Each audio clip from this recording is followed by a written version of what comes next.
Chinese President Xi Jinping says his country would work to buy oil and gas in yuan, a move that supports Beijing's goal to establish its currency internationally.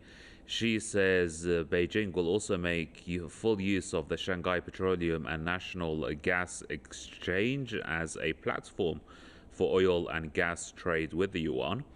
He made the remarks in Saudi Arabia, where he is attending a number of regional summits. China is the third largest trading entity in the world, behind only the United States and the European Union.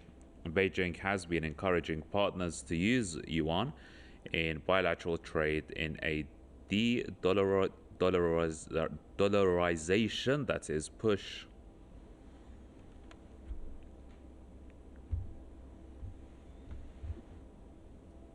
Matthew Ehret is a political analyst and joins us from Montreal. Matthew, welcome.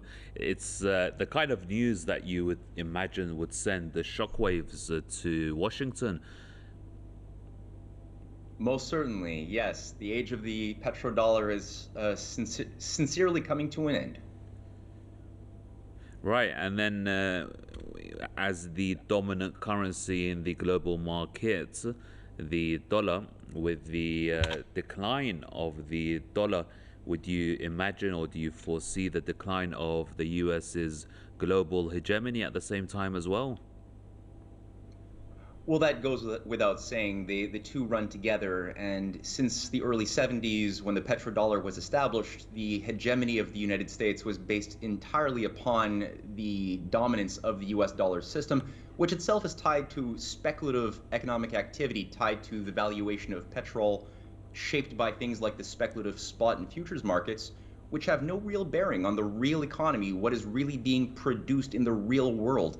That has completely become disconnected, which has allowed for a degree of waste as well as just speculative money-worshipping insanity to become normalized over several generations now, which is driving the Western world into a grave. And China does not think this way, which is what makes this very important, is that conceptually, the Chinese economy is based upon the creation of abundance, the creation of increased productivity, building of infrastructure, manufacturing, increasing the middle class, and working to build bridges with nations that have been put at each other's throats in order to create systems of synergy and mutual win-win cooperation, as we see with not only Saudi Arabia and the other Arab states, and the GCC has all agreed to settle their oil deals now increasingly in yuan, which is a major development, but also within Iran, Saudi Arabia, Turkey, Saudi Arabia, many of the countries that have been rivals are being induced by Chinese and also Russian back-channel diplomacy on economic development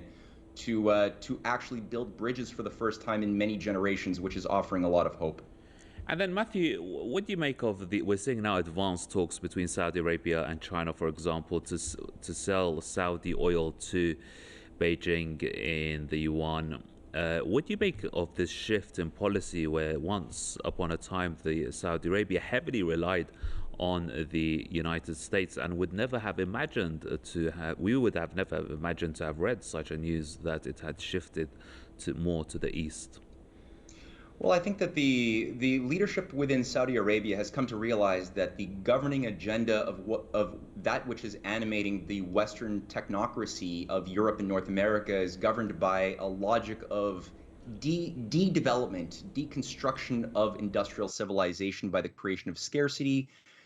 Things like dirty forms of economic activity tied to oil production, natural gas, coal are increasingly seen as not compatible with what's known as the Great Reset agenda.